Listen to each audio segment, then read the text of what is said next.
Here's a segment from a recent Gun Talk radio episode. You can listen to all the Gun Talk radio podcasts however you tune in, or check out guntalk.com for more. Joining you right now is a good friend of ours, Bill Brassard from the National Shooting Sports Foundation. Hey, Bill, we got the good news, don't we? We sure do, Tom, and I'm happy to share it with folks. Please. Well, we've had two reports this year that are really gratifying to see. And earlier in the year, the National Safety Council statistics showed that fatal firearms accidents dropped to an all-time low. And that's going back to 1903 when they first started keeping records. So we're at the lowest number of fatal accidents ever in recorded history. And then more recently, we have a Department of Justice report that suggests unauthorized access to guns by youth has decreased. So that means there are fewer school incidents involving possession of a weapon. So, when I say gratified, that's really the word that comes to mind. I think NSSF is gratified because we've got programs that deal with this, the firearms industry, but I think gun owners are probably also very gratified to hear these numbers. It shows that what we're doing is working. Oh, absolutely. And the thing is, we've been talking about this for a long time, and we know that the numbers are in our favor. But I just want to go over those because it went by pretty quickly. So the National Safety Council's been keeping these numbers since, did you say 1903? That's right. Yeah, all right, 1903. So more than 100 years. And I want to make sure I get this right because it makes a difference. The actual number, we're not talking about the rate, but the actual number of accidental firearms deaths is at the lowest it's ever been. That's right. Of course, there's always a lag with these numbers. So these are statistics, the latest figures from 2018. Right. And so in that year, there were 458 firearm fatalities, accidental fatalities, and that's the lowest number ever since they've been issuing these statistics, and that's actually a 44% decrease in the last 20 years. So we're still making terrific progress. And in that same report, we often hear about child accidents, but right. We're down to unbelievably 54 a year. Now, one is too many, but that's a 55% decrease in the last 20 years of child accidents, and that's children 14 and under. 54 a year, so roughly one per week. Now, I want to put all this into some kind of perspective. We keep hearing from the gun ban industry and they say it's only logical. It only makes more sense. When you have more guns, you're going to have more gun accidents. More guns, more gun crime. More guns, and it's always more guns is the problem. And I'm thinking, okay, over the last almost 120 years, we probably have sold, pick a number, it's got to be 100 million guns in the U.S., easily 100 million guns. Right. Mm-hmm. And the number, not the rate, the actual number of accidental firearms deaths is at the lowest it has been in almost 120 years. Millions, tens of millions more gun owners, tens of millions more guns, and yet the number of accidents keeps going down. How is that possible? What causes that? Yeah, well, I think credit goes to the individual firearm owner for obviously the vast majority of gun owners store their guns safely and securely. Even if they keep a firearm for home security, there are ways such as lock boxes that can provide quick access but yet keep children and at-risk individuals away from that firearm. So I think it's just very obvious that owning a gun can be done very safely.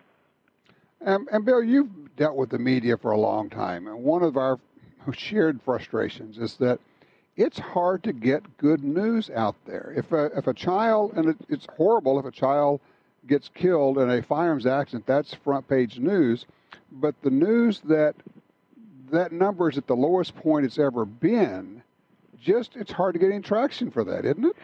Well, it is. Outside of the what we call the endemic press, the gun-related press, the shooting sports press. I mean, it's very hard to get that sort of number or that report into the general media. They just seem to be not interested in it. But I think it's really important that just the average rank-and-file gun owner, and if we can get it into the sight of the public, is to let them understand that these voluntary programs are working, and especially given that we're continuing to hear a drumbeat about legislation, about issues and mandatory lock laws and so forth, we just need to provide as many people as possible with an understanding that we can make a big difference with these voluntary programs. It's a great point. We do have people who are calling for mandatory programs to criminalize it if you don't have your guns locked up, because we have to prevent accidents. And you want to come back and say, but the number of accidents is at an all-time low. The number of children who are accidentally killed with firearms is roughly one per week. As you say, one's too many, but those are incredibly low numbers. I mean, more kids die by drowning in buckets. I mean, I think that's actually true. I've heard that. But certainly when you start to compare the accidental death rate of falls, of drowning, of all these other things, firearms ranks very, very low on that scale. And very low. Less than 0.5% of all accidental fatalities are firearm related. So it doesn't even rank in the top major causes. Yeah. It's just an amazing thing. And the other part of this, I guess the message is, we're doing a great job, and each of us has to say, okay, great job. Now, stop patting yourself on the back, and let's get back to work and talk to all your friends and all your buddies about safe gun storage and being safe around kids. And, you heard it, and I heard it growing up. Well, I just tell all my kids to leave the guns alone and don't touch them. Well, the reality is that's not a good program. That's not a good plan. If you have young kids around, you've got to keep your guns secured and unlocked, unless you've got immediate control. And by immediate control, I'm talking about if you have to take more than about 6 steps to get to it, it's not in your immediate control. That's right. We like to say if it's when it's not in use, or if it's not on your person or under your direct control, it really should be in locked storage. And we've got a lot of resources to help people get involved with their community, or to share information at home, to help teach their kids about gun safety, to help them have a talk with their kids about gun safety, and that's all at projectchildsafe.org. And if your local law enforcement department is not participating in Project Child Safe, they really should, because we provide free gun locks to the community and a whole host of educational materials, so they can roll out a reminder program at several times during the course of the year, like at hunting season, or when kids are being let out of school and going to spend more time at home.